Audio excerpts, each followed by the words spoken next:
só para vocês verem. Aqui, né? Só que eu falei que todo mundo tem que aparecer.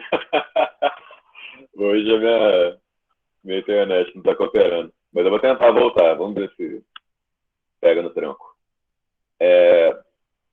Galera, não, eu tô achando muito esquisito sem me ver. Vou tentar de novo. Senão eu acho que é meio injusto. Vamos ver. Se cair, eu tento depois. O Gabriel vai conduzindo aí. Eu tento trocar de internet também. Como é que tá aí? Vamos tentando aí. Se for travando, vocês me avisam.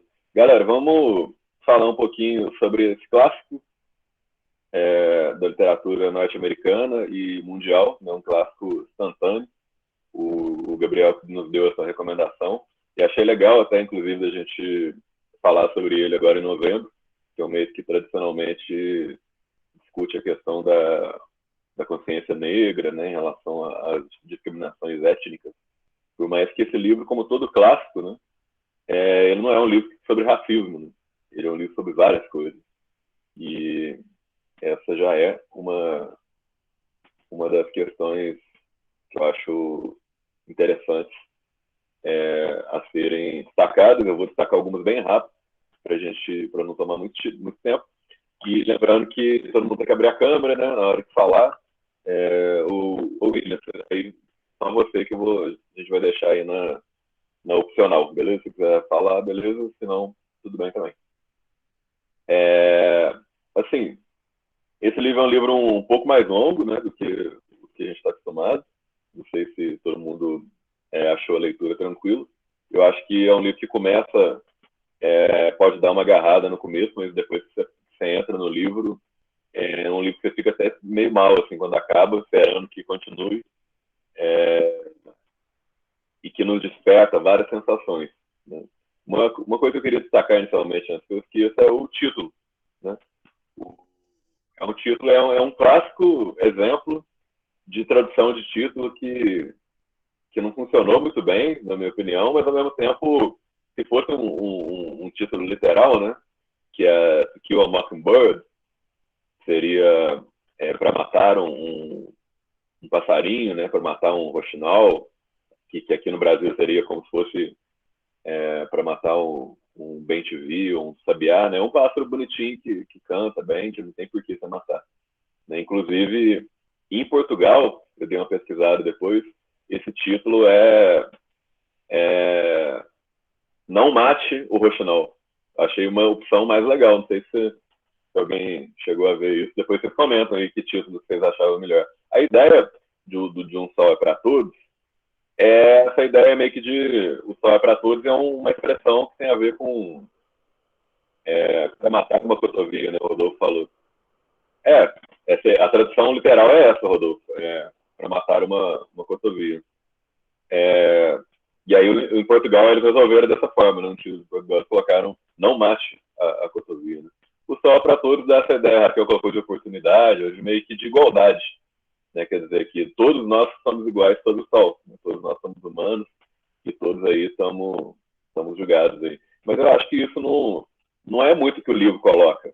Né? O livro, por mais que tenha a figura do Finch lá, né? do pai advogado, que é um cara ético, né, moral e etc., que coloca as coisas, né, que fala muito sobre empatia, né, um cara muito legal, né. Eu acho que o livro não fica te fornecendo respostas o tempo inteiro, né, e aí eu queria colocar uma outra questão estrutural, que me lembrou Memórias Póstumas de Brás Cubas, que não tem nada a ver, por um lado, mas por outro, uma das grandes genialidades do Memórias Póstumas de Brás Cubas é justamente um morto que está narrando a própria vida. E aí isso dá para ele uma liberdade narrativa que nenhum outro narrador tem, do jeito que o Memórias Póstumas é construído. Eu acho muito genial. E o To Kill a Mockingbird, a Harper Lee consegue colocar isso, essa solução narrativa genial também. Né? O livro foi lançado em 1960, se não me engano. Tem um filme que ganhou 3 Oscars de 62. De colocar uma criança, né? Todo o livro na perspectiva de uma criança, né? No começo tem 6, depois, se não me engano, vai para 8 anos, né? Entre o inicinho ali e o julgamento e tal. E E aí tem algumas grandes questões que são levantadas, né, sobre isso. Estou tentando não me alongar muito, porque está me vindo muita coisa na cabeça aqui que dá para a gente falar. O livro ele fala, vamos colocar assim, nessa perspectiva da criança, eu acho que já dá para fazer um link do que em algum momento, né, no meio, no final, tem alguns momentos que ele vai falando, aparece essa imagem da cotovia, né, que seria uma grande analogia, uma grande metáfora, ou mais do que metáfora, né, talvez o algoritmo se encaixe mais aí, seria uma alegoria, né, uma alegoria da inocência, né?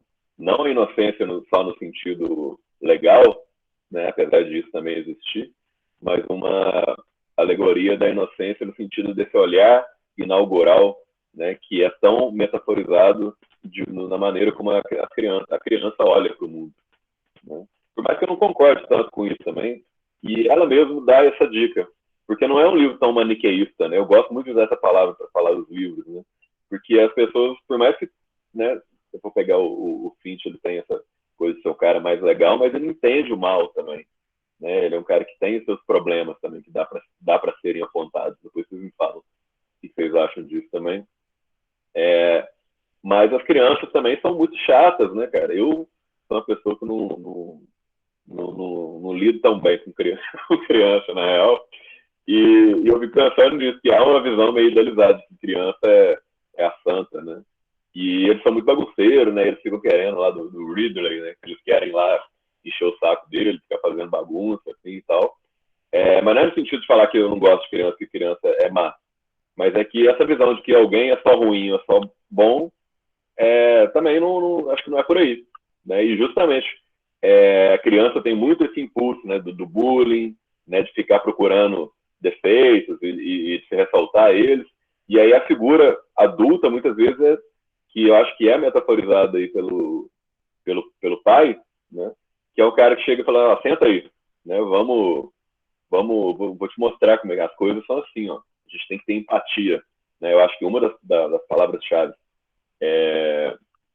do livro é essa questão da empatia também, né? De se colocar no lugar do outro, né? Tem uma frase emblemática que sempre é lembrada desse livro, é quando ele fala, ó, existem sobre o tipo de gente, né? Não lembro direito como é que é, mas existe o único tipo de gente que existe é gente, tipo um negócio assim.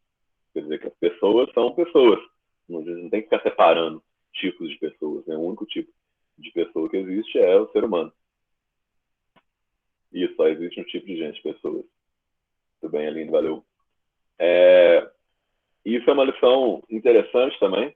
E para não ficar no que eu acho que vocês vão destacar bastante, eu queria destacar também só mais duas coisas para fechar. Primeiro, quando ela entra na escola e ela é super criticada porque ela já sabia ler, né? Ela já tinha sido alfabetizada, né? O pai dela, cara, um advogado emblemático ali em vários sentidos, né? Incentiva isso com ela, com o irmão dela e tal. E ela é meio que super criticada, é colocada de castigo, né? Ou seja, tem uma grande crítica à escola e ao sistema educacional como um todo. Isso eu acho uma coisa muito interessante e que tipo, é uma das coisas atemporais da obra também, que é que muitas vezes a escola trabalha para que todo mundo seja igual, né? E se chega alguém diferente, a escola não sabe lidar, né? Isso é uma coisa legal. E diferente não quer dizer que seja ruim, obviamente, né? O livro mostra muito bem isso. Essa questão tem a questão do assassinato no final, que o cara matou mesmo, e tem o estupro que o cara não estuprou, suposto estupro, né? Como a questão da cor de pele influencia, acho que vão falar bastante disso aí, né? Lembro da Elza Soares, né? A carne mais barata do mercado é a carne negra, ou quando se fala que justiça tem cor, né? Ou quando se fala daquele movimento Black Lives Matter. Tem um filme que eu vi esses dias para trás que ficou muito na minha cabeça durante a leitura também, que eu acho que eu já recomendei ele, não sei se foi para os terceiros, mas é o filme Judas e o Messias Negro, Judas and the Black Messiah, dialoga muito com esse livro, né? Várias obras dialogam bastante com essa questão Acho que o Gabriel vai poder apontar bem isso, né? Questão étnico-racial nos Estados Unidos, de apartheid, especialmente nesse contexto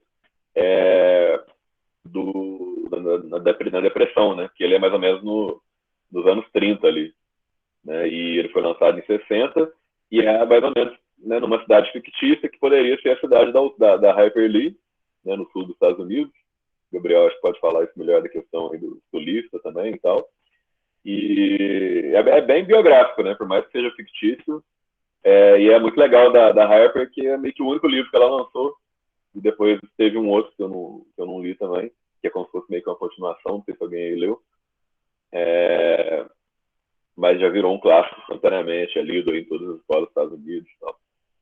Que é bem legal também. E a cena que mais me chamou atenção e que eu me emocionei, e fiquei, vários momentos eu me emocionei muito na leitura, mas é a cena do linchamento, né? Que o Finch fica lá na porta, vigiando, e os caras querem matar o...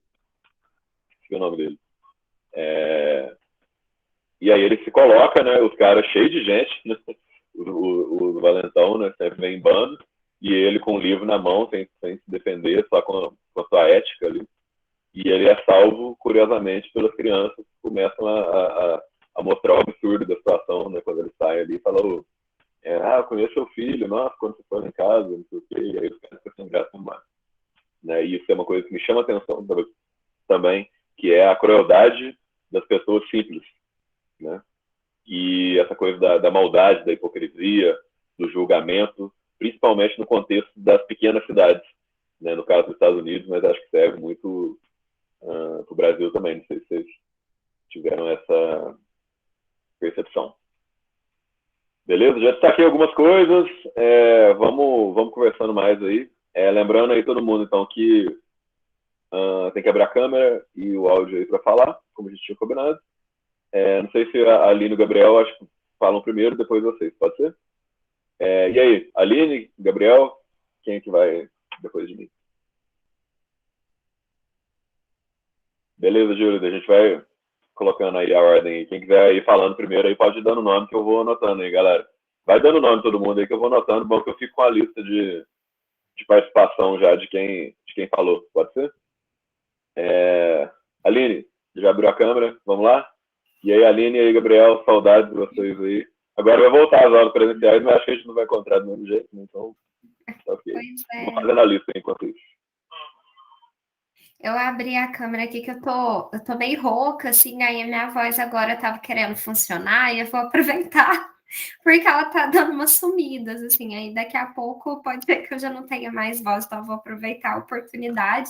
Aí, Gabriel, se me permite, hoje eu vou tomar a frente aí. Bom, pessoal, boa tarde, inicialmente, né, para todo mundo. Que legal a gente ter a oportunidade de discutir esse livro, especialmente nesse mês, né? É um livro muito especial, assim, né? Em amplo sentido. E como o Igor bem disse, né, que vem tratar de várias questões, a questão racial é latente, né, é óbvia, mas ele também traz várias reflexões, né, ao longo da narrativa. Me chamou a atenção, assim, eu, né, gostaria de destacar aqui algumas questões, assim, vamos dizer, secundárias, né, em relação ao enredo principal, tanto em relação à questão educacional, né, eu fiquei pensando muito, assim, quando ela vai contando, né, dos dias dela na escola, assim, da questão de formação mesmo, né, e de como a educação, ela foi construída, né, e como ela era levada para as crianças, assim, e aquela primeira fase, lá no comecinho do livro, né, quando começa, assim, a se delinear ali o enredo na escola, me chamou muita atenção, né, da maneira agressiva, dura, com que o aprendizado, né, que era para ser algo muito mais dinâmico, muito mais divertido, ele estava sendo construído. Chama muita atenção também a segregação social, né? Como as pessoas eram rotuladas ali naquela cidade de acordo com a sua família, que ditava a sua classe social, e era uma coisa histórica, né? Já era herdada ali de gerações, e você vinha carregando aquele estereótipo. Isso também chama muita atenção na obra, né? E como as pessoas já tinham mesmo, né? Os seus rótulos taxados lá, aqueles são preguiçosos, aqueles são isso e tal. O machismo também é uma coisa que chama muita atenção no livro, né?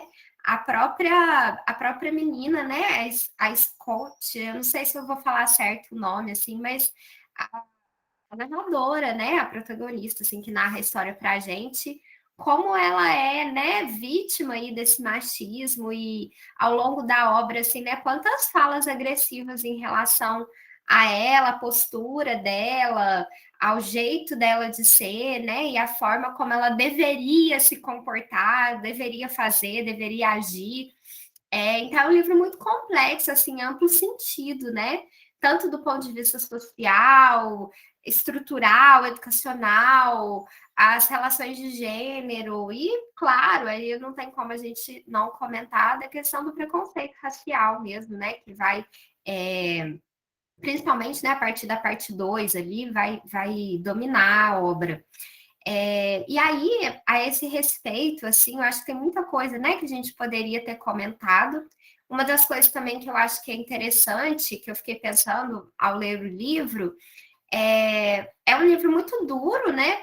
Ele evoca, assim, emoções muito fortes na gente. Ele trata de uma temática que mexe muito com a gente, que nos desperta sentimentos, né, sensações negativas, mas ao mesmo tempo ele fala de bondade, ele fala muito de empatia, né? Naquele momento em que as coisas, né? Aliás, ao longo de todo o livro, assim, eu consegui sentir o amadurecimento da personagem, né? Que ela também, né, vai aprendendo e vai construindo as suas próprias reflexões na hora mesmo que ela fala, né, da questão de ter só um tipo de gente, né, que são as pessoas, é uma reflexão que vem dessa trajetória, né? E aí, nesse sentido, eu acho que é interessante a gente pontuar que ele é um livro que ele fala de empatia, né, da questão da bondade, da inocência, mas sem uma visão muito clichê, né, sem cair muito num romantismo, e eu acho isso muito feliz por parte da obra, porque dá um tom para a gente, assim, de mais proximidade, né? Acho que por isso o livro, apesar de ser da década de 60, ele soa tão real, né? Hoje, e ele parece se encaixar, e se encaixa, né? Muito bem, assim, em muitas situações que a gente vive hoje, né? Tem muitas coisas, né, que daria para falar, um livro tão complexo, tem tanta coisa, né? Eu acho muito bonito o final do livro, a conversa do pai com a filha, quando eles falam, né? Eu acho tão bonito quando ele fala para elas, a maioria das pessoas são boas quando a gente realmente conhece elas, né? E assim, é um fechamento que desperta na gente também esse desejo, né, de ter esperança também, de não ficar preso também naquele lado, né, assim, de descrença total com tudo, com todos, né? Então, assim, achei muito bonito mesmo o fechamento. Foi uma curiosidade, assim, ao longo do livro, eu ainda não tinha lido, foi a primeira vez, e foi uma curiosidade, assim, saber como que ia ser o desfecho, né? E eu fiquei particularmente assim, muito feliz. E aí, para não me estender muito também, não ficar aqui falando um monte de coisa, eu queria só, aproveitando que a gente está no mês de novembro, que é um mês dedicado, né, a essa reflexão sobre a questão da consciência negra, eu acho que a gente tem que falar sobre isso sim, a gente tem que continuar levantando bandeiras e apoiando movimentos nesse sentido, né? Então, eu queria só trazer alguns dados mesmo que eu pesquisei a respeito e que a gente pudesse, né, pensar sobre isso, assim, trazendo o contexto desse livro, que não é no nosso país, que não é na nossa época, mas para a nossa realidade hoje, né? Os dados mais recentes que eu consegui, né, de cada 3 presos no Brasil, 2 são negros. Esse número ele aumentou nas últimas décadas, enquanto o número de brancos presos caiu. Além disso, 78% dos mortos pela polícia são negros. E esse número ele pode estar em parte subestimado, porque 11 estados brasileiros não divulgam dados sobre a raça das pessoas mortas pelas corporações. Os negros, eles representam 60% dos presos injustamente, também um dado que pode estar subestimado. E se a gente considera o caso de reconhecimento incorreto, esse número sobe para 71%. Os negros, eles são alvos, né, preferenciais aí das políticas de encarceramento e, consequentemente, também, né, eles acabam recebendo um atendimento de muito maior severidade no tratamento, e as punições deles também são muito mais contundentes se comparados com os demais. E aí, aqui até eu faço um parênteses, já vi pesquisas, né, que mostram, assim, simulações que mostram a mesma descrição de caso de um crime e colocam duas figuras, né, uma figura aí de uma pessoa negra, de uma pessoa branca, ou, né, a figura de uma pessoa dentro dos padrões considerados esteticamente mais bonitos da sociedade, outra fora desses padrões, e chega a ser da metade ou mais da metade a punição que as pessoas recomendam para essas pessoas negras ou fora dos padrões de beleza em comparação com as demais, mais de 50% em alguns casos. Em caso, né, de tratamento também, de julgamento, geralmente os negros, eles acabam tendo menos testemunhas, menos aporte, menos recurso. Então, são dados que nos levam a refletir, né, sobre essa questão da inocência que o livro trata, né, de matar a inocência. E eu acredito não, tenho convicção que a gente está matando muita esperança, muito inocente aí no nosso país, e a gente precisa fazer alguma coisa logo, urgente, cada vez mais.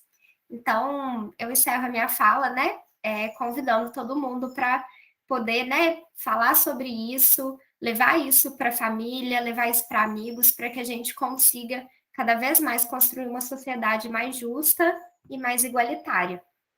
É isso então, gente. Obrigada.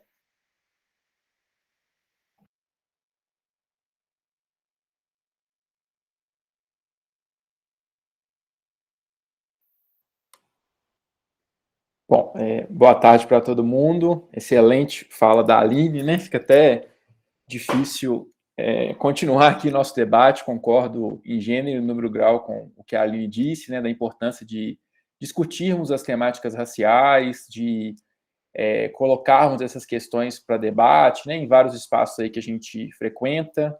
Acabou que a Aline e o Igor falaram várias questões que eu tinha pensado em abordar, e eu não quero me alongar muito aqui também, eu sempre acho que eu me alongo demais nos debates, quero muito ouvir vocês, né? Mas vamos lá, queria dividir assim, a minha fala em três questões, assim, três tópicos. Primeiro, falar um pouco, muito brevemente, sobre a minha experiência de leitura individual, assim, sobre o Sol é para Todos. Depois fazer um pouco uma leitura aí contextual, né, histórica do livro, como eu costumo sempre fazer, né? Então me perguntar aí sobre as duas temporalidades que, na minha interpretação, o livro coloca para a gente refletir a partir do nosso presente, né? Como a Aline muito bem disse. E por fim, eu queria sugerir alguns paralelos, né? Alguns diálogos que a leitura e a discussão desse livro da Harper Lee pode nos possibilitar com o documentário que vocês assistiram e que a gente discutiu na Explain História, que é o documentário Menino 23, do Belisário Franco. Eu não sei se o Igor e a Aline conhecem, depois eu vou compartilhar o link do documentário para vocês poderem assistir, caso não conheçam, mas a gente discutiu na Explain História algumas semanas atrás, e eu acho que tem vários diálogos que a gente pode estabelecer entre o livro e o documentário, que eu vou falar um pouquinho sobre eles daqui a pouco. Mas então, começando com as minhas experiências de leitura. Assim, apesar de eu ter feito coro, que a leitura do Sol é para Todos, eu fiz coro não porque fosse um livro que eu já havia lido, mas sim porque é um livro que eu sempre ouvi falar e eu nunca tinha lido. Assim. Eu até tinha comprado um sebo para poder ler logo antes da pandemia, o meu exemplar, e ainda não tinha tido a oportunidade de ler. Então foi bem legal assim conhecer esse livro, né? Que é um pouco um clássico popular, assim. Eu até pesquisei depois um pouco, né? As informações que eu encontrei é que muitas vezes, apesar do livro ter ganhado o prêmio Pulitzer de literatura, né? Que é um prêmio super consolidado, né? A gente já leu outros livros no clube de leitura nos 2 anos de projeto que foram que ganharam esse prêmio, né? Eu lembro aqui agora do Mouse de cabeça, do Art Spiegelman, que quem estava no projeto ano passado leu. Apesar disso, né, o livro teve uma recepção, tem uma recepção até hoje muito mais popular, digamos assim, do que da crítica literária. Até os estudos mais acadêmicos mesmo sobre o livro são muito mais recentes do que se imagina, né? Só que o livro foi um sucesso de vendas, eu sempre ficava ouvindo falar desse livro. Eu gosto muito do Truman Capote, que era amigo da Harper Lee, que inclusive inspira um personagem no livro, que era um jornalista, né, que escreveu A Sangue Frio, não sei se alguém já leu, é um livro que eu particularmente gosto bastante, é um livro de crime, assim, é um crime real, que fala um pouco também desse universo dos Estados Unidos, do interior dos Estados Unidos, né? Então foi bem legal finalmente ler esse livro, né, que vendeu tanto, que se tornou um clássico popular, assim. Eu achei que a leitura foi bem tranquila, eu concordo com o Igor que no início, principalmente quando ela está tentando criar, a partir do olhar da Scott, né? Scott, não sei, tentando criar um pouco a ambiência ali do interior do Alabama, na década de 1930, e ela vai descrevendo ali um pouco o cenário, as pessoas, as relações sociais, né, as diferenças. Eu tive minha leitura não engrenou tanto, assim, engrenou mais mesmo a partir da parte 2, em especial quando os debates sobre relações raciais começam a ser feitos, né? E aí a leitura fluiu muito bem. É um livro que eu gostei bastante de ler, foi um prazer mesmo ler finalmente o livro. E aí, partindo para a segunda parte da minha fala, né, sobre as temporalidades que o livro nos traz, eu queria citar aqui um trecho de um outro livro que eu gosto bastante, que é o Formas de Voltar para Casa, do escritor chileno Alejandro Zambra, que é um escritor contemporâneo nosso, talvez um dos meus escritores favoritos vivos. E aí ele fala lá assim, olha, sabia pouco, mas pelo menos sabia isso, que ninguém fala pelos outros, que mesmo que queiramos contar histórias alheias, terminamos sempre contando nossa própria história. Vou ler de novo. Sabia pouco, mas pelo menos sabia isso, que ninguém fala pelos outros, que mesmo que queiramos contar histórias alheias, terminamos sempre contando nossa própria história. E eu acho que essa reflexão trazida pelo Alejandro Zambra em Formas de Voltar para Casa casa muito com a Harper Lee, né? Porque quem que é a Harper Lee? A Harper Lee é uma mulher branca, filha de um advogado, ela é filha de um advogado, assim como a Scott é filha, quem narra, né, a narradora da história também, que é o Atticus Finch, e ela própria era advogada. Então, essas questões sobre as injustiças do sistema judiciário, né, sobre o recorte racial da aplicação da justiça, né, da criminalização de determinadas pessoas por causa da sua cor de pele, ou até mesmo por causa da sua condição social, de classe, era algo que fazia parte da vivência e do horizonte da Harper Lee, né? Mais do que isso, além de ser advogada e de ter um pai advogado, né, a Harper Lee, ela nasceu e viveu durante parte da vida dela, o início da vida dela, depois o final da vida dela, no interior do estado do Alabama. Então, a cidade onde se passa, né, o livro é uma cidade imaginária que ela criou, mas é claro que, como toda criação literária, né, criativa, se baseia no mundo de vivência ali daquele autor ou daquela autora, no caso do Sol é para Todos, né?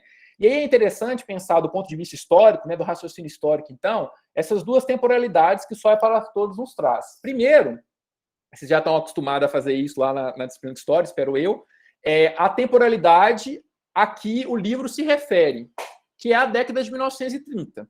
Então, aquele contexto ali, né, logo depois da Grande Depressão nos Estados Unidos, um contexto em que as ideias de igualdade humana estão em crise, estão sendo questionadas frontalmente pela ascensão de teorias e culturas políticas hierarquizantes. É o caso do nazismo, é o caso na Alemanha, é o caso do fascismo na Itália, é o caso do nazismo e dos vários tipos de fascismos em outras partes do mundo, inclusive os Estados Unidos, inclusive o Brasil. A gente estudou isso lá na Explica História, né? O Brasil tinha aí, nesse contexto dos anos 30, o segundo maior partido nazista do mundo fora da Alemanha, né? Tinha o integralismo também, que era uma cultura política fascista. Os Estados Unidos também estavam vivendo esse contexto, então esse contexto aí da década de 1930 é um contexto em que a Ku Klux Klan, por exemplo, que não é citada explicitamente no livro, mas que dá para supor que, por exemplo, naquela cena do linchamento que o Igor narrou, né, aqueles homens ali são membros da Ku Klux Klan, está crescendo bastante nos Estados Unidos, aí nesse contexto, né, de crescimento da intolerância política, de crescimento dessas teorias, inclusive raciais, com a eugenia, em termos transnacionais, né, em diferentes partes do mundo, inclusive nos Estados Unidos. Então, esse é o contexto em que a história se passa, é um contexto de intolerância racial mesmo, né? Digamos assim, a ambiência criada para essa história contada em Só é para Todos, que é uma história de, igual o Igor colocou ali, né, da falha do judiciário nesse sentido do recorte racial, né, do viés racial que o sistema judiciário norte-americano apresentava lá na década de 30 e apresenta ainda hoje no século XXI. Esse é o contexto a qual a história se refere, né? O enredo se passa ali na década de 30. A gente acabou de estudar isso na Explica História, né? Estou só falando de maneira bem resumida. Só que tem uma outra temporalidade, tem um outro contexto que o livro nos traz, que é o momento em que ele foi produzido, que ele foi publicado. A Harper Lee, segundo o que eu pesquisei, demorou cerca de 2 anos a 2 anos e meio para escrever a história, e o livro foi publicado em 1960. Né? Então, ela escreveu o livro ali no finalzinho dos anos 50 para publicar em 1960, que era um contexto em que esse regime de segregação racial nos Estados Unidos continuava vigente.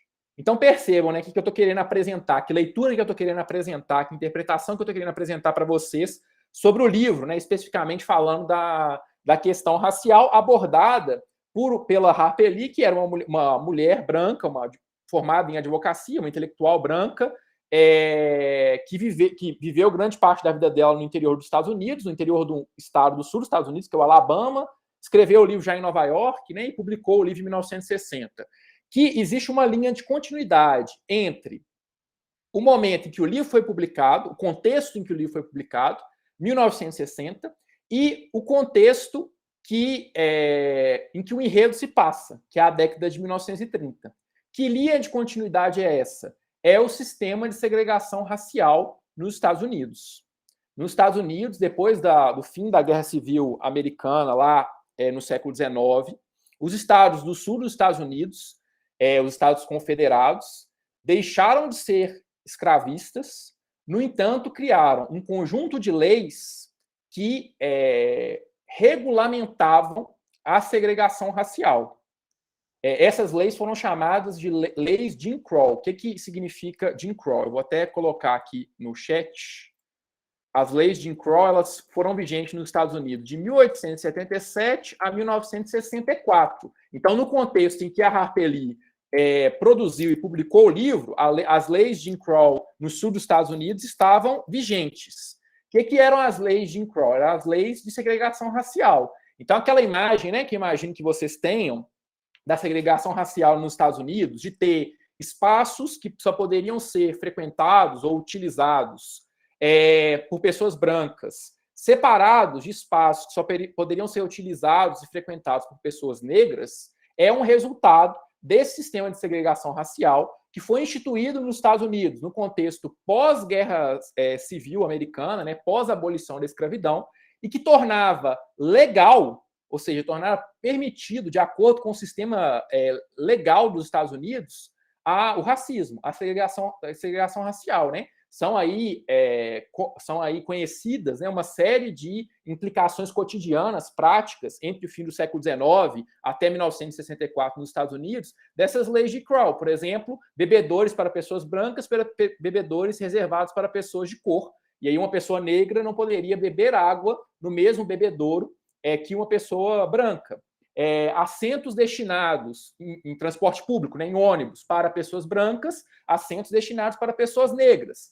Escolas destinadas exclusivamente para pessoas brancas, escolas de educação básica, né, destinadas exclusivamente para pessoas negras. Então tá aí o nome, né, segregação racial, uma divisão racial dos Estados Unidos. Então, lá na década de 30, o contexto em que a história se passa é um contexto de vigência das leis de Jim Crow. E no contexto em que a Harper Lee produziu e publicou o livro, lá no fim dos anos 50, em 1960, também era um contexto de vigência das leis de Jim Crow. Só que o contexto em que ela publicou já era o contexto, né, em que o movimento de direitos em favor dos direitos civis dos afro-americanos, né, nos negros norte-americanos, já estava ganhando corpo, né? Muito nesse sentido aí, né, do que a Aline disse, da importância da gente hoje, no século XXI, lutar contra as injustiças raciais, reconhecer muitas vezes, né, a estrutura racista que nos leva a cometer determinados atos racistas, e reconhecer também, né, o papel importante aí dessas lideranças políticas, né, desde as mais conhecidas, como Martin Luther King, por exemplo, ou Malcolm X, em suas diferentes estratégias, que nesse contexto aí dos anos 50, dos anos 60, Rosa Parks, por exemplo, que estão justamente lutando contra esse sistema legal aí das leis de Jim Crow e estão lutando por direitos civis dos afro-americanos. Então, eu acho que é nesse diálogo entre essas duas temporalidades e na continuidade, né, oferecida pelas leis de Jim Crow que a gente pode entender historicamente esse livro. Já estou falando demais. A terceira última coisa que eu queria falar era sugerir, queria até se alguém se sentir confortável, né, alguns de vocês pudessem também comentar um pouco sobre isso, os diálogos que a gente pode estabelecer entre essas duas obras culturais, né, entre o Sol é para Todos, da Harper Lee, que a gente leu e está discutindo agora, e o documentário lá, O Menino 23, do Belisário Franca. Eles falam do mesmo contexto temporal, que é a década de 1930. Então, estão falando aí, né, justamente do momento de crise dessa ideia de igualdade humana e de fortalecimento de uma série muito variada de teorias hierarquizantes, que incluem, por exemplo, a eugenia, o chamado racismo científico, né, o racismo pseudocientífico, mas falam desse contexto em espacialidades diferentes. A temporalidade é a mesma, mas a espacialidade é diferente. Enquanto a Harper Lee está falando lá do interior do estado do Alabama, no sul dos Estados Unidos, na década de 1930, o Belisário Franca, lá no Menino 23, está falando sobre o Brasil, né, mais especificamente o interior de São Paulo, durante esse mesmo período aí na década de 1930. É claro que há diferenças muito grandes, mas eu acho que há pontes também que a gente pode fazer. Uma delas é o fato de que crianças são personagens dessas histórias, né? No caso do documentário Menino 23, não é uma criança que conta a história, mas é a criança que envelheceu, são as crianças que envelheceram, né? Duas delas, que vão ajudar a contar essa história, né? Através da memória, através da recordação.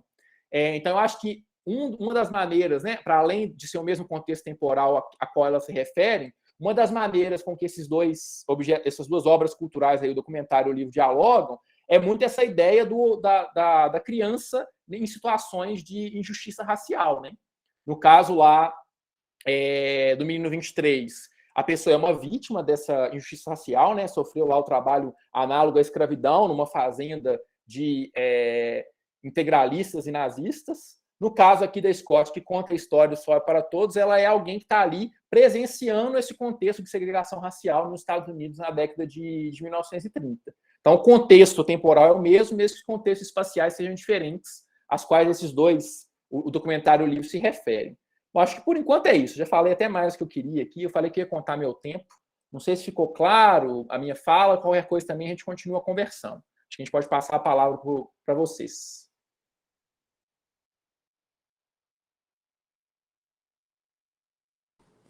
Posso ir?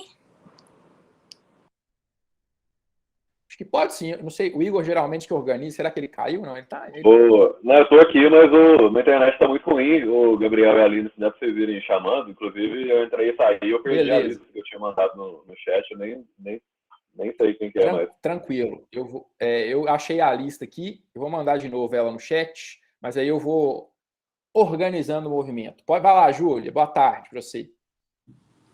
Oi, gente, boa tarde. Primeiro, eu tô meio com medo de ficar com barulho, porque aqui venta muito, então vem na janela, enfim. Mas vou começar falando que eu já tinha lido esse livro na biblioteca do IF, inclusive, lá em 2019. E agora eu tive a oportunidade de ler de novo, com outra cabeça, outros pensamentos, porque, né, Júlia de 2019 e Júlia de 2021, muito diferente, ainda bem. E eu acho que o que eu queria ressaltar um pouco é, na verdade, fazer um paralelo com um filme que eu já vi, que é um dos meus preferidos. Inclusive, quando o Igor começou a falar de um filme, eu fiquei meio com medo de ser o mesmo, mas não foi não. Que é A Espera de um Milagre. E, assim, as pessoas podem achar que é algo mais fictício, assim, mas, na verdade, o Stephen King baseou realmente uma história real, assim, e sim, é muito bom. E é um dos filmes que eu mais chorei na minha vida inteira. Nossa, os meus pais até me zoam porque foi surreal, tanto que eu chorei. E ele baseou em uma história real que aconteceu lá nos Estados Unidos de um garoto de 14 anos que foi condenado. Foi o garoto mais jovem já condenado, né? E, tipo, injustamente foi acusado de matar duas menininhas brancas. E assim, ele foi morto na cadeira elétrica, né? E depois de 70 anos descobriram que ele era inocente. Então, assim, é uma coisa muito pesada, muito difícil de você saber e ficar tranquilo, assim, neutro em relação a isso, porque é absurdo, é triste, é doloroso, sabe? E eu pensei muito nesse filme quando eu li esse livro agora de novo. E até o que a Aline falou sobre, tipo, a cada 3 presos, 2 são negros, e essa seletividade, assim, sabe? Que o negro, sem provas, ele é preso, ele é morto, e, tipo, o branco sai ileso sempre, como o caso que a gente teve da Mariana Ferrer, tinha prova, tinha vídeo, enfim. Então, são várias coisas que, tipo, é um livro antigo, digamos assim, só que a gente consegue pensar em muita coisa e trazer para o contexto atual. E é muito pesado, assim, só que é uma leitura muito boa. Eu recomendo esse livro muito, muito, muito. Gostei muito de ter lido de novo, com outra cabeça. Vou ler mais pra frente de novo para poder pensar em mais coisa e tal. É realmente muito bom. Agradeço, inclusive, a oportunidade de ter lido de novo.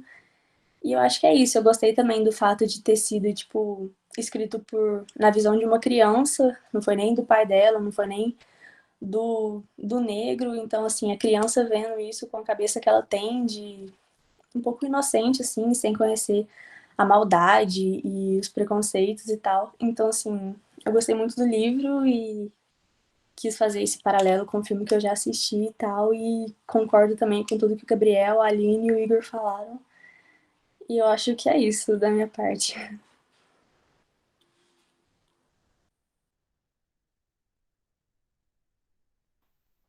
Boa, Júlia. Vamos passar a palavra então para a Mirella agora. Mirella está por aí? Abrir a câmera e o microfone, por favor. Boa tarde, gente. Boa tarde. Bom, eu nunca tinha lido sobre esse livro, né? Mas eu já tinha ouvido muito bem sobre ele. E agora que eu li, eu percebi a importância dele, né? Porque não se trata só de literatura e educação escolar. A gente também consegue refletir sobre a sociedade, como ela foi antes e tudo mais, né? Um fato que eu achei muito inteligente nesse livro foi a história, né, do preconceito, do racismo e de todo aquele cotidiano que não foi nada legal, sendo narrado por uma criança, né, que é cheia de inocência e curiosidade. É que eu tô lendo aqui, gente, peraí. Então, eu achei que isso acaba sendo cômico, né, porque geralmente pais e mães, eles riem com os pensamentos das crianças, dos filhos deles, né? Eles são sinceros, são engraçados. Só que isso também é triste porque a realidade, tipo, toda a realidade é poupada, né? A criança deixa de ouvir isso.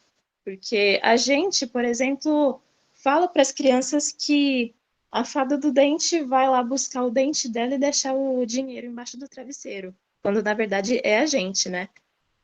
E por mais que a gente, adultos e adolescentes, a gente sabe como essas coisas funcionam, e por mais que a gente diga que a gente está acostumado com essa coisa toda, a gente sempre vai sofrer por isso.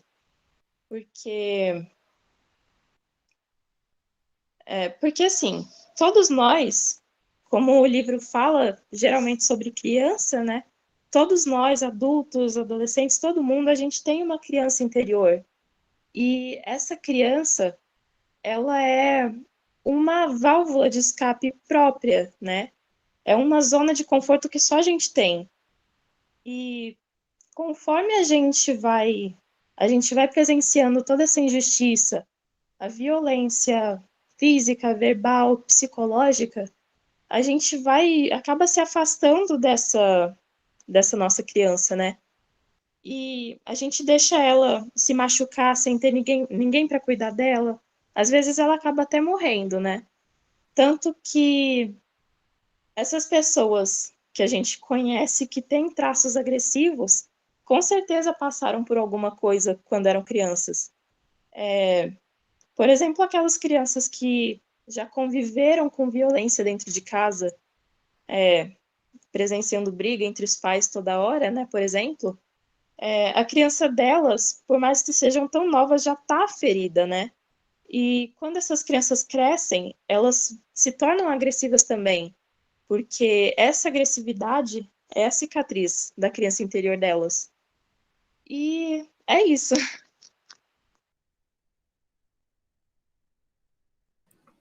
Obrigado, Mirela, por compartilhar suas impressões de leitura com a gente. Depois da Mirela, a Laura. Boa tarde, gente. Só tô ligando a câmera aqui. Um minutinho. Aí, o livro, o Sol é para Todos, né? Eu já tinha ouvido falar, porque eu gosto muito de ficar vendo recomendações de livros na internet. E foi um livro muito bem falado, sabe? Eu via todo mundo falar bem e eu sempre tive vontade de ler. Só que eu achava um pouco chatinho, porque eu tenho um pouco de preconceito com o clássico, e aí eu demoro um pouco mais para ler. Eu confesso que foi um pouco chato no começo, na primeira parte do livro, assim, não me apeguei tanto ao livro, mas na segunda parte eu comecei a gostar realmente, e foi onde me pegou também a parte do preconceito racial, né, que a gente tem. E aí, igual a Júlia falou, ela lembrou do filme, eu lembrei do caso real mesmo, que inspirou o filme, que o menino não passou nem por um dia de julgamento, praticamente, ele já foi acusado, sem provas, sem nada, só pelo fato dele ser negro, querendo ou não, não dá para esconder essa verdade. E aí eu grifei uma parte do livro, eu vou ler ela aqui rapidinho, tanto que é uma das partes mais marcadas do livro, que é onde o Atticus ele fala: coragem é fazer uma coisa mesmo estando derrotado antes de começar. E mesmo assim, ir até o fim, apesar de tudo. Você raramente vai vencer, mas às vezes vai conseguir. E isso me tocou muito, sabe? Porque ele sabendo que pegando o caso de uma pessoa negra naquela época, muito possivelmente ele ia perder a causa e um tanto de gente ia se virar contra ele. Ele pegou isso por ele ser essa pessoa certa, essa pessoa empática. E aí a visão dele mudou completamente, né, das pessoas. Quer dizer, a visão das pessoas sobre ele mudou completamente. Ele era um cara super respeitado. E aí, do nada, só por esse motivo, ele começou a ser odiado, assim, por todo mundo, entre aspas. E a gente vê, né, que quando a gente tenta defender alguma causa, que querendo ou não, não é uma coisa que as pessoas querem aceitar, a gente vai ter que levar muito tapa na cara mesmo para aprender como é viver assim. Porque muita gente ainda não quer mudar e continua com o mesmo pensamento sempre. Mas acho que foi mais isso que me tocou realmente. Muitas outras coisas também eu levei em consideração, mas eu acho que esse ponto foi o mais forte para mim. Obrigado, Laura. Coincidência, uma das partes que eu tinha marcado do livro também era essa fala do Atticus. Eu até tinha pensado em lê-la aqui na minha fala, mas acabei falando sobre outras coisas, deixar o livro mais com vocês, assim, os detalhes do livro mais com vocês. Eu acho bem interessante a gente pensar isso que a Laura disse, né? Como que a percepção social que ele tinha mudou por ele ter aceitado, né, defender o personagem negro acusado, o Alton, mas ele teve coragem para fazer isso, né? Ele era consciente, né? Ele explica isso, né? Isso aqui é coragem o que eu estou fazendo. Ele tem consciência disso, né? Eu também acho que é uma das passagens mais interessantes assim do livro. Bom, depois da Laura, o Michael. Tá me ouvindo? Sim. Vou ligar agora. Beleza. É legal ver vocês também. Desculpa, Michael, mas a Aline e o Igor falaram isso aí, né? Inclusive porque vocês estão muito diferentes, assim. Vai ser interessante semana que vem, quando a gente for, os que tiverem presencialmente. Vai lá, Michael. Bom, eu gostei do livro. Ele traz um tema muito importante, muito triste também, né? Que é o racismo, que já está aí faz tempo. Infelizmente, ele está enraizado na nossa sociedade. E a gente vem tentando lutar contra, mas é algo que eu tenho certeza que a gente vai conseguir erradicá-lo. Tipo, quando eu olho para trás assim, a gente já vê quantas coisas que outros negros já passaram, que a gente não passa mais. E acho que é assim que a gente vai melhorando, conversando bastante, debatendo. E agora voltando no livro, né?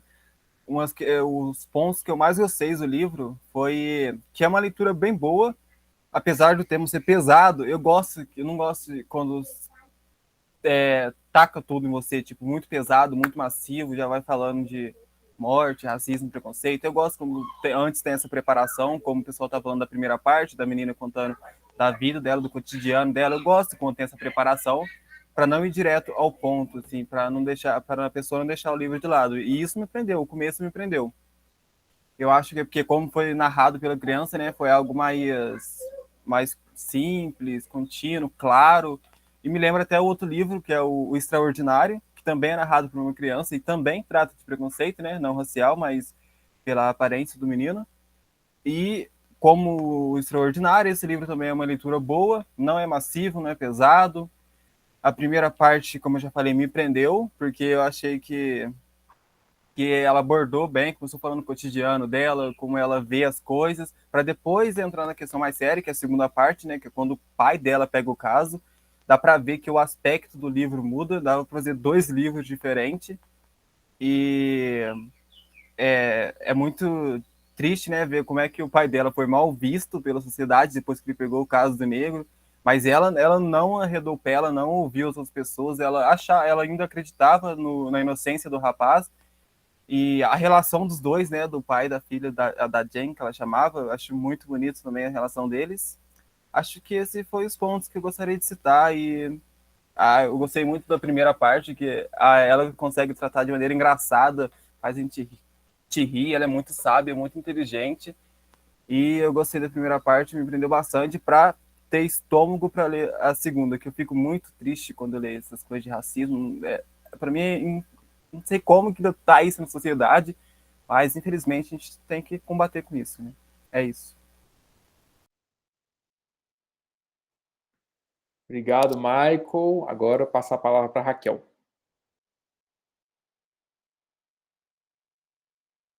Vocês estão conseguindo me ouvir certinho? Estamos, Raquel. Ouvimos e tivemos. Tá, gente. Eu acho que assim, chega a ser até repetitivo se eu falar que eu gostei do livro, porque todos os livros que foram passados no clube, eu me surpreendi muito. Mas o que mais me chamou a atenção nesse foi um ponto que o Igor falou lá no início, a questão do título. Porque é tipo uma contradição, né? Porque a maioria das vezes que eu ouço a frase, o sol é para todos, vamos supor, alguém tem uma loja que venda brinquedos. Aí uma outra pessoa abre uma loja que vende os brinquedos também perto. Aí a pessoa chega, mas você não ficou chateada? Aí a dona fala, mas o sol é para todos. Então eu enxergo o sol é para todos como uma questão de igualdade, oportunidade. Então eu achei que isso que o livro ia tratar, mas não é, né? O livro trata como que o negro não tinha, na verdade não tem, né, voz ativa, e isso, assim, acho que o que mais me chamou atenção mesmo foi a questão do título, não só pela dificuldade da tradução e tal, mas o livro em si achei bem complexo, um livro, de certa forma, pesado, mas eu gostei muito da leitura.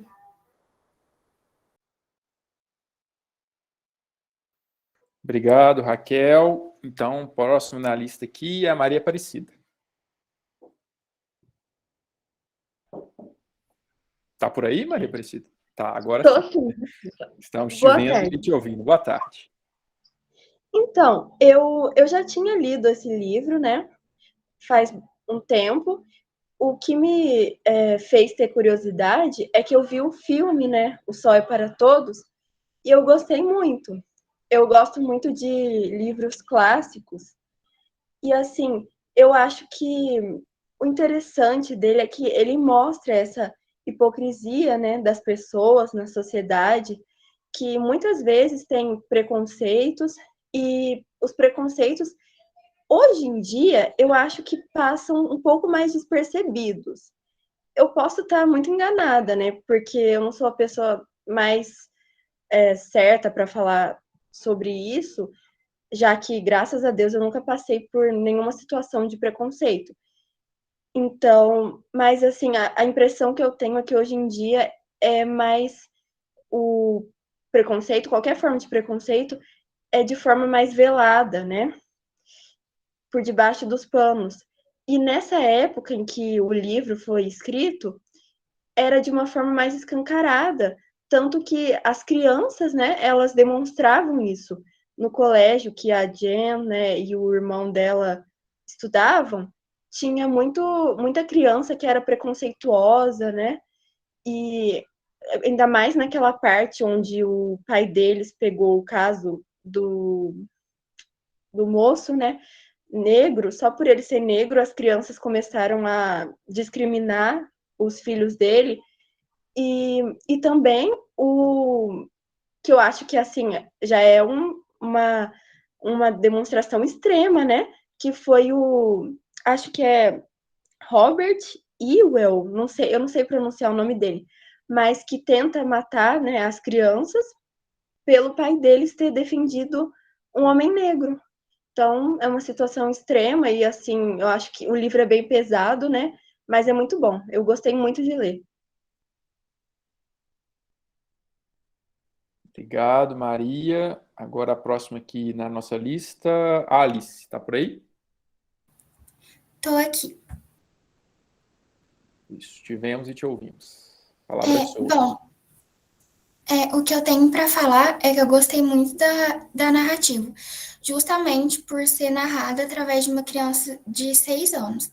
E me chamou a atenção a forma como foi visto o racismo na visão dela, que não julga as pessoas pela cor da pele, mas sim pelo caráter, como o pai dela.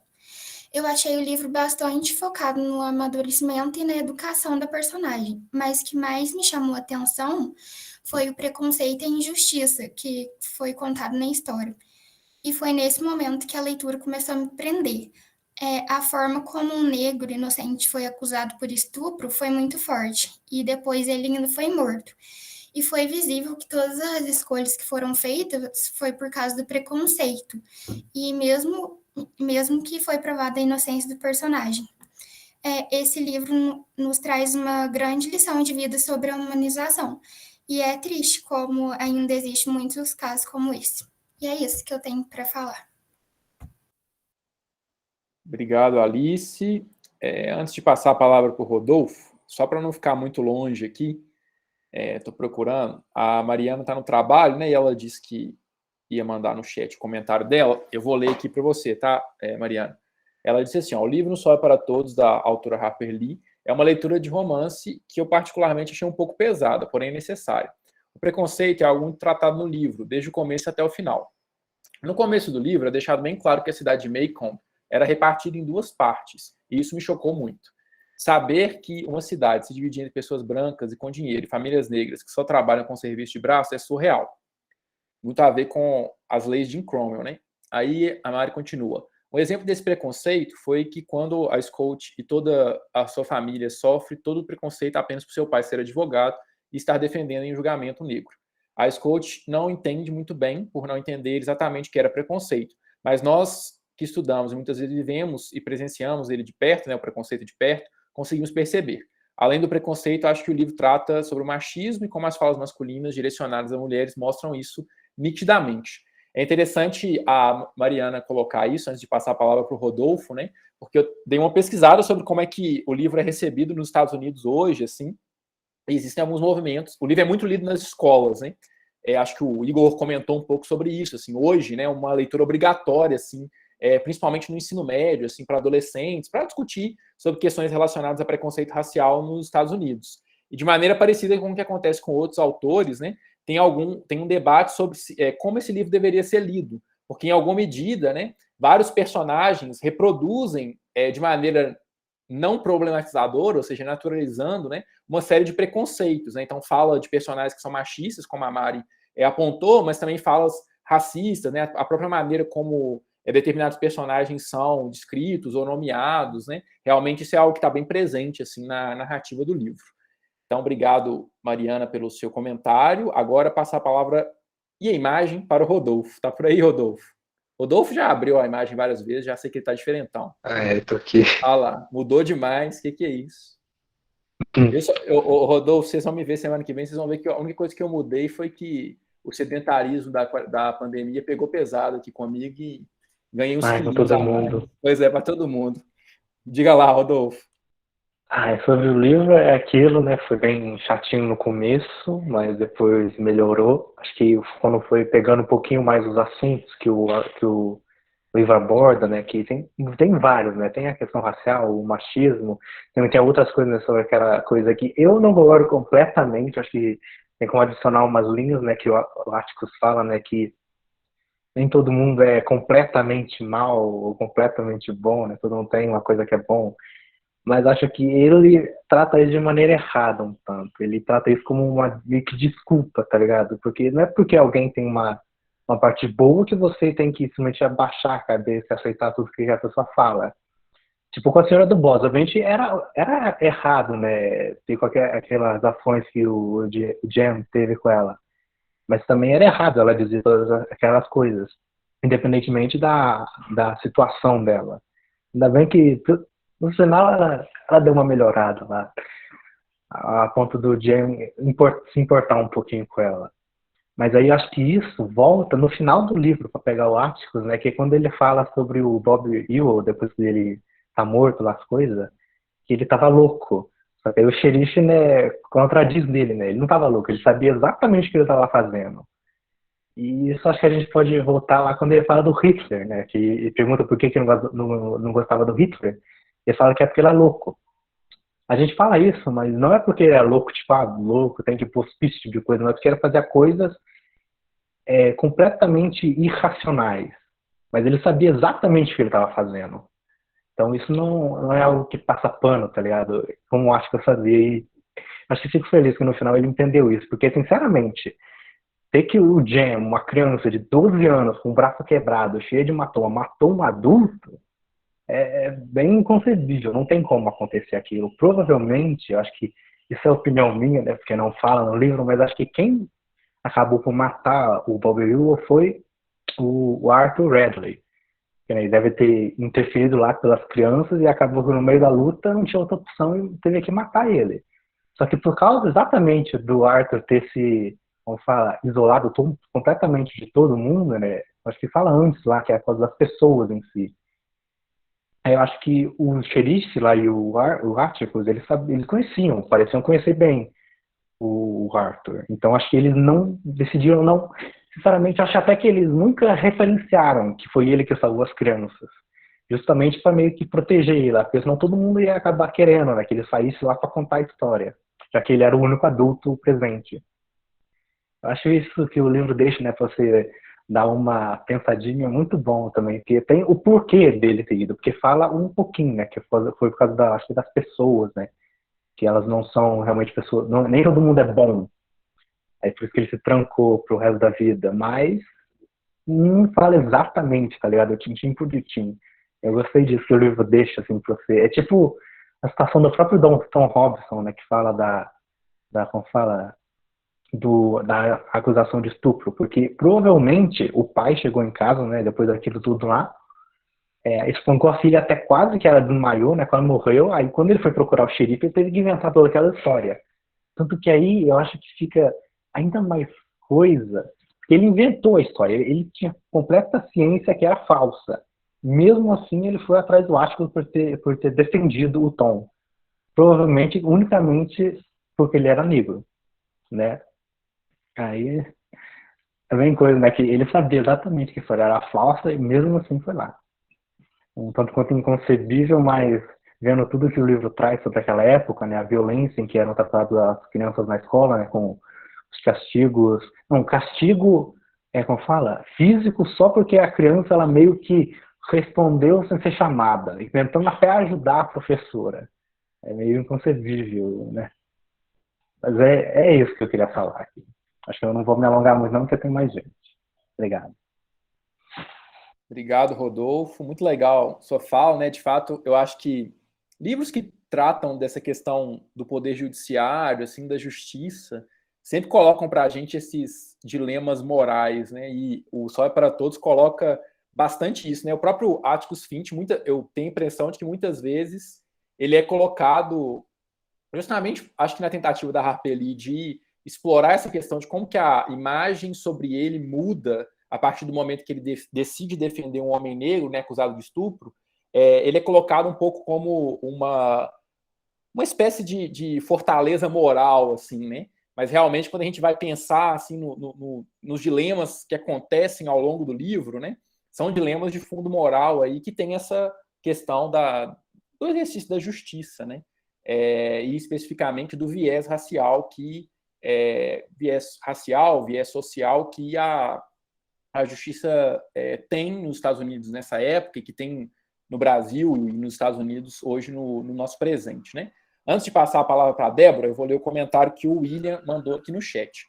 Ele falou assim, olha, O Sol é para Todos me surpreendeu muito, principalmente o título que já mencionaram, né? A Raquel falou, o Igor também falou sobre essa questão do título, da tradução, né? O significado do título. Achei interessante a narradora, né? Que é uma criança que relata. Achei interessante como trata o racismo e os preconceitos, e é um problema atual. Não podemos acabar com o racismo, mas podemos controlar. É pesado, mas acho que todo mundo deve ler. Estou curioso para ver o filme quando acabar a leitura. Eu nunca assisti o filme também, estou curioso para assistir o filme, né? Como, acho que, não sei se foi o Igor ou a Aline que falaram, né? Ganhou 3 Oscars. E ele concluiu que em 2020, né, o racismo foi destaque por causa da morte do George Floyd e da campanha Black Lives Matter.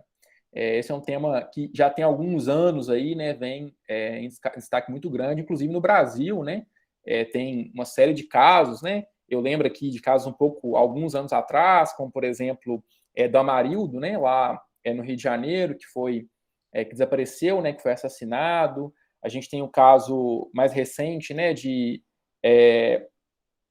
casos inclusive parecidos com George Floyd, né, de pessoas que sofrem violência policial e acabam inclusive morrendo em supermercado no Brasil. Então, é uma realidade que, infelizmente, é muito próxima da gente hoje, no nosso presente. Débora, está por aí? Queremos te ver e te ouvir. Oi. Tudo bem, Débora? Te vemos e te ouvimos. Eu nunca tinha lido esse livro, então, para mim, ele foi totalmente uma surpresa pela trama e pelo assunto, né? E ele é um livro que retrata bastante a injustiça com as pessoas negras, onde a gente pode notar na história do Tom, que ele é um cara negro que foi acusado de estuprar uma menina branca, e mesmo antes dele ser julgado e ir ao tribunal, todo mundo da cidade achava que ele era o culpado, só pelo fato dele ser negro. E aí, nessa hora, eu não acreditei, eu falei, não é possível, né? E literalmente aconteceu, e eu percebi que as pessoas realmente olham primeiro a cor da pele da pessoa, para depois olhar para a pessoa, para depois ter uma empatia com a pessoa do que vai acontecer com ela.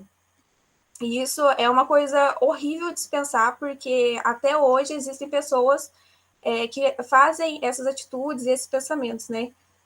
Eu também fiquei impressionada, porque a família do Atticus, o advogado que defende o Tom, a família dele é atacada pela cidade só pelo fato dele defender um homem negro. Eu falei, gente, mas ele é uma pessoa, por que ele não merece uma defesa? Por que ele não tem o direito de uma defesa, né? Para mim, eu fiquei muito chocada e encabulada em muitas partes desse livro. Mas eu gostei demais dele, eu achei um livro diferente, principalmente por ele ser uma história narrada por uma criança. É uma visão totalmente diferente dos outros livros. Eu achei muito legal também que tem várias partes que ela conta o dia a dia dela, assim. E é isso, eu achei ele legal. Obrigado, Débora, por compartilhar suas impressões sobre o livro com a gente, muito legal. Sua fala me lembrou de duas coisas assim, que eu vou pontuar bem brevemente, que a gente poderia conversar longamente sobre isso. Uma que é a diferença entre legalidade e justiça, né? É muito interessante a gente pensar isso, né? A legislação dos Estados Unidos, desde 1867 até 1964, ou seja, incluindo o contexto a qual o livro se refere, o contexto em que ele foi publicado, era uma legislação que permitia a segregação racial, né? Que permitia, naturalizava essa desigualdade aí que a Débora explorou na fala dela, né? O que não significa que nós possamos julgar, ou que pessoas na época, inclusive, né, já julgavam essa legalidade como injusta. Então, a diferença aí entre legalidade, entre a norma legal e um valor mais subjetivo, né, que tem a ver com vários fatores outros, que é o valor da justiça. Uma outra coisa que eu fiquei pensando também bastante quando a Débora falou é a gente tentar, através do livro, né, desconstruir essa imagem construída sobre os Estados Unidos. O Igor levantou a mão rapidinho, Igor. Essa imagem construída sobre os Estados Unidos, de que os Estados Unidos é o lugar da liberdade, o lugar da oportunidade, o lugar da igualdade, né? Em termos históricos, como diria o Igor, né? Em termos históricos, 1930 é ontem, né, gente? E a gente muitas vezes tem essa imagem idealizada da sociedade norte-americana como se fosse o paraíso, né? E a sociedade estadunidense, assim como qualquer sociedade, é uma sociedade marcada ao longo do tempo e, inclusive, no nosso presente, né, por desigualdades de ordem diversa, inclusive desigualdade racial. Né? A Anaí e a Júlia estão aqui falando que isso é uma pura ilusão, né, que muito pelo contrário, mas essa imagem é muito presente no senso comum. Né? Eu tenho alguns tios, por exemplo, que nos anos 80, 90 migraram para os Estados Unidos e que foram atrás desse sonho americano, assim, né, desse American Dream, essa imagem romantizada dos Estados Unidos e que passaram os maus bocados lá, que tem muito a ver com questões que são abordadas no livro, né? Questões raciais, lá eles eram considerados latinos, né? E por isso inferiorizados por causa disso. Questões de classe também, né? Porque o imigrante vai fazer o quê lá nos Estados Unidos? Vai trabalhar em serviços que a população negra do livro trabalha, né? Serviços manuais, muitas vezes ali na margem da ilegalidade. Então, acho que o livro também colabora muito para a gente pensar sobre isso um pouco. Diga lá, Igor.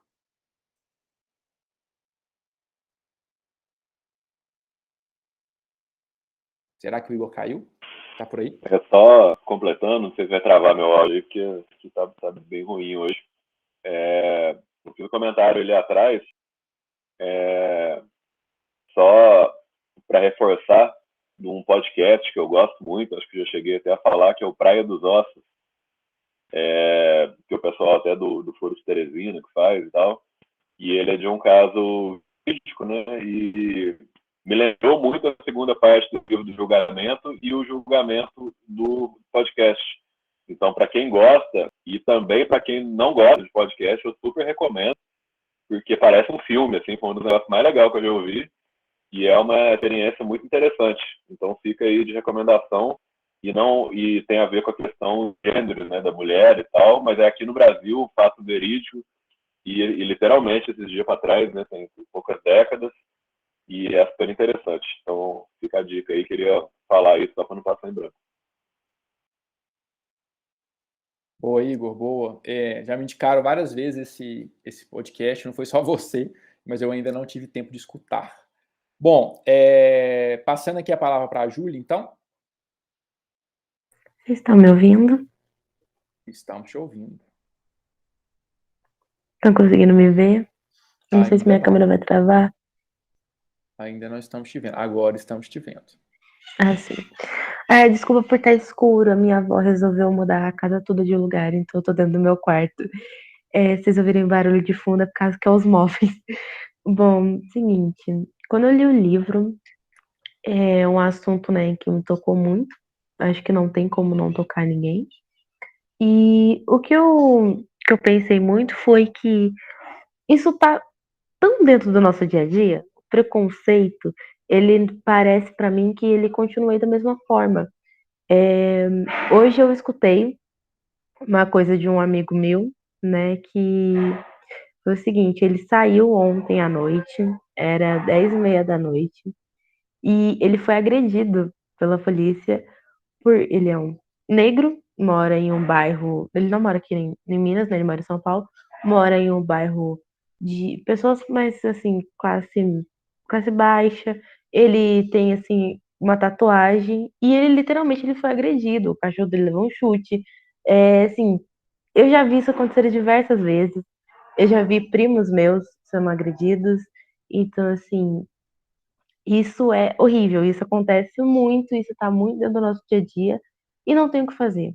Porque vai falar, ah, é porque é procedimento, existiu, sempre assim. E isso me toca demais, é um assunto que me deixa muito, muito triste.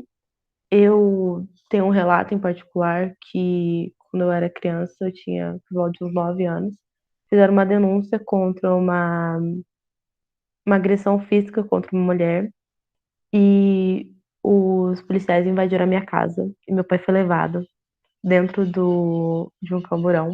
E mesmo a minha mãe falando que não tinha acontecido nada, a gente implorando para não ser levado. Literalmente era, a descrição é um homem negro. Foi literalmente isso que eles falaram.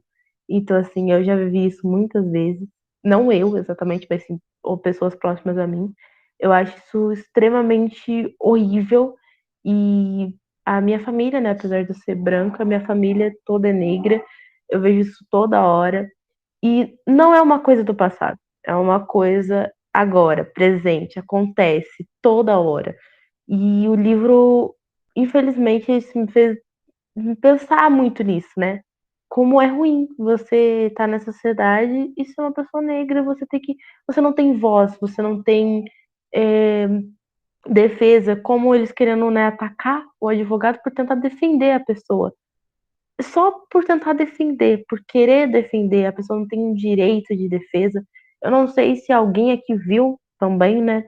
Mas em Formiga, receberam uma denúncia que em outubro os presos lá, a maioria deles negros, né, foram postos no chão do pátio das 7 da manhã até as 3:30 da tarde, sem comida, sem água, sem nada e pelados. Então, assim, a maioria o quê? Negros, pessoas pobres, e isso aconteceu aqui do nosso lado. E o livro fica fazendo a gente pensar, e o que mais me toca é que é uma criança contando. E a gente pensa em criança numa forma inocente, uma forma que, assim, não pensa muito nisso, gosta de brincar e tudo, mas hoje em dia a gente vê criança em protesto, criança olhando e falando, nossa, isso é um preconceito, nossa, isso tá acontecendo errado, e isso me afeta porque começou a afetar eles, né? Então, assim, eu tenho um primo pequeno que eu penso, será que ele vai resolver esse preconceito? Ele vai receber essa mesma coisa? E isso dói muito. Então, assim, esse sentimento que o livro trouxe, eu não quis falar tanto diretamente sobre o livro, mas sim sobre o sentimento que ele me trouxe, que eu acho que me estender mais sobre isso não ia ter necessidade. Mas foi esse sentimento, né? E, assim, eu acredito que nós temos grande mudança, mas que está longe de acabar. E eu acredito que ainda precisa de muita, muita mudança drástica mesmo, porque as pessoas precisam de voz, não só o racismo, mas o machismo e a masculinidade frágil e também a justiça. A justiça hoje em dia, assim como sempre foi, é muito seletiva. Os brancos, por exemplo, na mídia, modelo que fez isso. Ah, a modelo que foi encontrada com drogas, ou o filho de advogado, sempre são pessoas brancas. O negro é o traficante, o assassino. Então, assim, até o jeito que a notícia chega na gente é de uma forma muito diferente. Então, foi basicamente isso que eu senti do livro. E só, gente. Obrigado, Júlia, inclusive, por compartilhar essas situações tão tristes com a gente, né? Nos faz refletir que essas situações, né, esses problemas graves estão muito mais perto da gente, das pessoas com as quais a gente convive, do que muitas vezes a gente imagina, né? Eu, assim como várias pessoas colocaram aqui no chat, nos sentimos muito. Agora passar a palavra para Anaí. Opa, tá me ouvindo? Sim. Vou abrir a câmera aqui. Te ouvimos e te vemos. Então, né? Nossa, eu fiquei até meio ansiosa depois dessa fala da Júlia, assim, estabilizou um pouquinho, coisa tensa mesmo. Mas, assim, sobre o livro, né, voltando assim, ao assunto central do livro, eu já tinha visto ele em umas bancas de livros, assim, para vender antes, só que eu realmente nunca dei muita atenção para ele, porque para mim parecia um livro de autoajuda, assim, só pelo título, porque o Sol é para Todos. Aí eu fiquei pensando nisso, né? E, tipo assim, nunca joguei o livro pela capa, né? Nunca tinha parado para fazer isso. Aí, quando eu vi ele no Google Sala de Aula, tipo, eu já pensei que com certeza não era um livro de autoajuda, né? Estava ali pra gente ler, eu já botei fé que era bom. Aí eu comecei, assim, tipo assim, começo é meio chato, né? Ele não sei, eu dei uma travada, assim, meio confuso, muito nome, eu tenho dificuldade, assim, para decorar nome também. Só que depois que passou, assim, para a segunda parte, aquela parte do julgamento foi a mais intrigante, né? Porque, nossa, é toda uma tensão, né? O clímax do livro, eu fiquei bem interessada mesmo no contexto daquilo. O muito doido do livro é porque ele é contado na visão de uma criança, né? Então, ela não tem a concepção do que é racismo, do que é preconceito. Então, para ela, só é estranho, tipo assim, por que estão julgando ele assim? Ele é uma pessoa, por que isso está acontecendo? Para ela, nada fazia sentido sobre isso, né? E não, é muito doido, tipo assim, tem uma hipocrisia muito grande ali também da parte dos adultos, né? Que ela tinha uma professora, não sei se é a Grace, acho que falaram isso no final do livro, que ela estava comentando sobre Hitler, né? O que estava acontecendo com os judeus. E ela se mostrou totalmente contrária àquilo, né? Que os Estados Unidos era um país livre e de livre expressão e esse tipo de coisa, sendo que a Scott tinha visto ela, tipo, no tribunal, assim, falando mal do Tom, criticando o pai dela e esse tipo de coisa. Então, para ela também fez pouco sentido conseguir entender por que aquela mulher, tipo assim, sentia empatia pelos judeus, que estava acontecendo algo racista também, um monte de coisa, antissemita, essa questão, e com o negro era diferente, né? Então, é isso que eu tinha para falar só. Meu filho vai falar. Excelente, Anaí, excelente. De fato, né? Acho que em outros, eu concordo muito com você. Assim, interessante você trazer esse trecho, né? Essa situação do livro, porque eu sempre fico pensando assim, tanto que a gente não cria monstros que são inalcançáveis, né? Que estão distantes da gente, justamente para poder fugir de monstros com os quais a gente tem que lidar frente a frente, né? E é o caso muito disso, né? Hitler é um monstro inalcançável que está lá longe, mas o problema que está aqui acontecendo na sua cara, você não condena da mesma forma que você condena, sendo que o problema ele é muito análogo, né? O que liga uma coisa com a outra é o racismo aí, como você disse. Eu acho que sempre a gente tem que procurar trazer as coisas para a gente, assim, que isso me faz pensar sobre a minha realidade, sobre o que eu posso fazer, assim. Porque senão a gente fica usando esse bode expiatório, né? Um negócio que está longe, você reclama, todo mundo reclama, e nós nunca somos parte do problema, né? A gente só é a pessoa que está apontando o dedo. Muito bom a sua reflexão. Bom, o João colocou aqui o comentário dele, que ele também não pode ligar a câmera e o áudio. Eu vou ler antes de passar para a próxima pessoa, que eu acho que é essa, a Lara. O João disse assim, bom, acabei por achar o livro bom, embora não seja o tipo pelo qual me interessaria em outra situação. Quanto à história em si, achei bem diferente a questão da autora assumir o ponto de vista da criança no decorrer da obra. Algo não muito comum para um livro da época. Além disso, tem a questão do racismo, que até hoje nos Estados Unidos é mais perceptível, e o que mais gostei, o empenho do advogado em defender o negro, mesmo com todo o repúdio social que isso acarretaria em sua carreira e vida, o que é algo admirável e que foi baseado numa situação verídica da época. Bacana, João, seu comentário.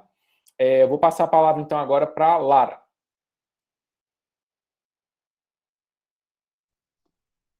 Oiê, boa tarde. Então, eu já tinha ouvido falar sobre esse livro, só que eu não sabia que era contado pela visão de uma criança, então eu achava que era tratado assim com uma forma bem pesada, por isso que eu sempre adiava essa leitura. E assim que eu comecei a ler, eu gostei muito desde o começo, e eu gostei muito por ser contado pela visão de uma criança. Eu me senti do lado delas, vivendo. Por exemplo, quando todas as vezes que eles tentam entrar na casa do vizinho, que eu não lembro o nome, mas todo mundo tinha medo deles, daqueles vizinhos, eu fiquei com medo junto com eles, de mesmo sabendo que não tinha nada lá. E eu acho que um dos pontos que me pegou muito, que algumas pessoas já citaram, é o machismo. Tem uma situação específica que eu acho que a tia dela fala que ela tem que usar vestido, porque senão ela não vai ser bem vista, ela não vai ser respeitada, e ela fica absurdada com isso. E eu também fiquei, porque qual que é o problema dela usar calça?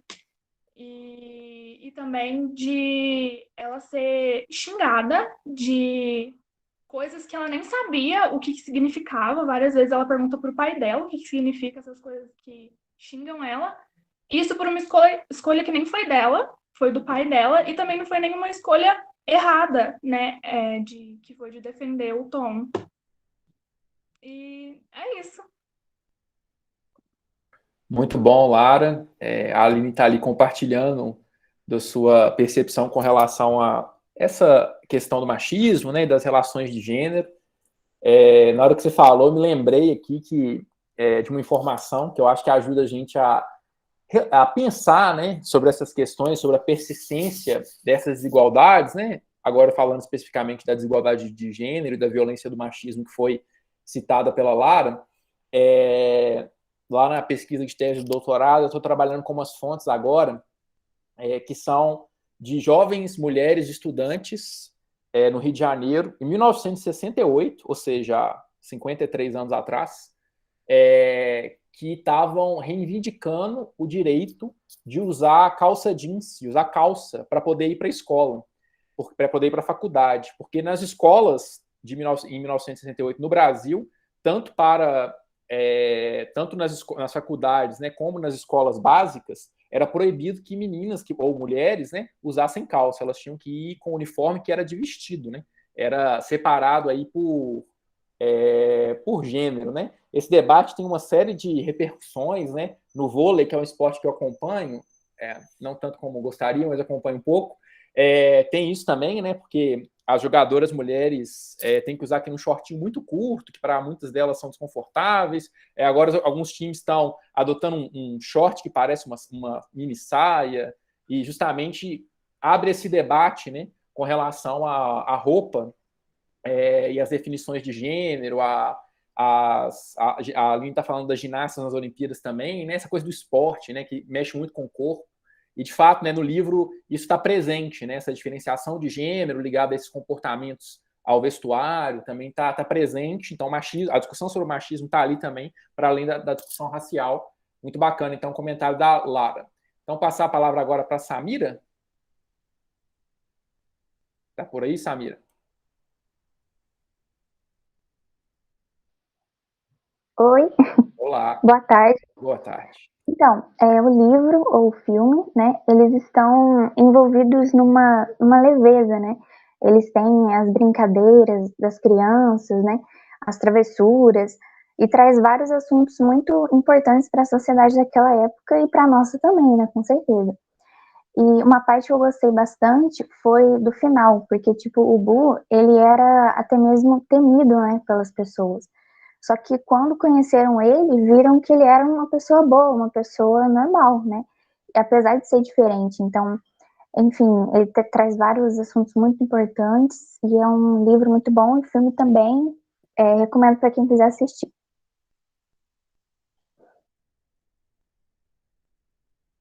Obrigado, Samira, pelo comentário. Eu assistirei o filme em breve, ainda não assisti. E, por fim, passando a palavra, então, para a Jennifer. Boa tarde. Então, eu já tinha escutado sobre o livro de algumas pessoas falando que era um livro muito bom e tal, mas eu não tinha chegado a ler ainda. Mas, em geral, eu gostei bastante do livro e no futuro eu pretendo ler ele de novo. E o que me chamou mais atenção foi que o livro, por ser narrado por uma criança, me lembrou Persépolis, que também era narrado por uma criança, e eles são livros que tratam de assuntos, querendo ou não, pesados, entendeu? E isso me chamou muita atenção. Mas a parte que eu mais gostei foi o finalzinho, como a Alice e a Samira até chegaram a comentar, que as pessoas, tipo, tem ela, não sei, eu não lembro se era ela ou ele, chega a falar que as pessoas são realmente boas depois que você chega a conhecer elas de verdade. E eu gostei muito dessa parte, eu falei que realmente, às vezes a gente julga as pessoas tanto por fora que a gente esquece de conhecê-las por dentro. E foi essa parte que eu mais gostei. E é isso. Obrigado, Jennifer. Legal você trazer, assim como várias pessoas, né, essa questão do narrador infantil, digamos assim. Eu lembrei agora na fala da Jennifer que alguns dos livros que ela lembrou do Persépolis, né, alguns dos filmes de ficção, né, de cinema atuado, que eu gosto bastante sobre ditaduras no Cone Sul, que é a minha área de pesquisa, né, também são narrados por crianças. Um brasileiro é o ano em que meus pais saíram de férias. Eu não sei se alguém já assistiu. Vale muito a pena assistir esse filme. O ano em que os meus pais saíram de férias. Se não me engano, o diretor é o Karl Hamburger, que é daqui de BH. Bom, então, terminamos por aqui. Não sei se o Igor ou a Aline quer falar alguma coisa, alguma palavra, algum momento de conclusão. Queria agradecer aí todo mundo. Acho que o debate foi bem legal, como sempre. Reafirmar ali as palavras da Aline no chat, né, de que o debate fica muito mais legal, mais dinâmico, com vocês abrindo a câmera. Aprendi bastante no debate de hoje. O Igor levantou a mão. Diga lá, Igor. Eu queria parabenizar aí vocês, dizer que foi muito bom vê-los. Que bom que a gente está passando um helicóptero ali da ESA. Que bom que vocês toparam a proposta. E achei que foi muito rico, assim, e foi muito bom para mim ouvir vocês falando sobre, aprendi muito. E, assim, esse livro é realmente interminável. Eu também não vi o filme, e eu vou ver só para ter mais uma experiência com essa narrativa aí, que realmente muito legal. E aí queria aproveitar para avisar vocês algumas questões que estão pendentes. Caso alguém tiver uma sugestão, pode falar agora ou pode mandá-la no grupo. Mas, basicamente, eu vou conversar com o Gabriel e com a Aline, mas nós temos que falar aí alguns prazos, né? Primeiro, é a questão da publicação das obras anteriores no nosso Instagram, que está precisando ser alimentado. Então, a gente definiu aí um cronograma de postagem. Tem o prazo também dos conteúdos que são criados para todos. E, finalmente, passar os textos curtos que nós vamos ler, que vai ter uma seleção de alguns contos e crônicas, que vai ser a nossa última leitura. Beleza? Então, só falta isso. Último debate. Queria agradecer, desejar boa tarde, bom final de semana. Que bom que alguns de nós, né, vamos poder nos encontrar na semana que vem. Infelizmente, não é da maneira que a gente queria, com a frequência que a gente queria, mas já não deixa de ser um gesto simbólico interessante também. Beleza? Valeu demais, gente. Peço desculpas aí. Ficar com a câmera aberta, mas a internet está bem instável aqui hoje. Mais alguma questão aí, Gabriel? Só uma última coisa. Na quinta da semana que vem, a gente vai fazer uma atividade com outros clubes de leitura sobre o mês da consciência negra. Então, acho que até amanhã, eu vou conversar com o Igor e com a Aline agora, a gente vai mandar a divulgação, o convite para vocês lá no grupo e as instruções também, para vocês poderem participar como atividade do clube, beleza? Acho que era isso, né? E isso também gostaria de agradecer a todo mundo, foi muito legal, foi muito bom ver vocês, a gente está morrendo de saudade, né? E o debate, assim, fica muito gostoso quando a gente faz assim, né? Parece que a gente se aproxima mais do modelo do que seria, né? O nosso clube de leitura presencial. Então, muito obrigada a todo mundo que topou, que esteve aqui com a gente. Esperamos vocês semana que vem, vai ser muito, muito, muito legal. Desculpa, gente, a autora que foi convidada, ela é muito, muito renomada nessa área, com certeza vai ensinar muita coisa para a gente. Então, a gente conta com a participação de todo mundo, tá bom? Muito obrigada, boa tarde.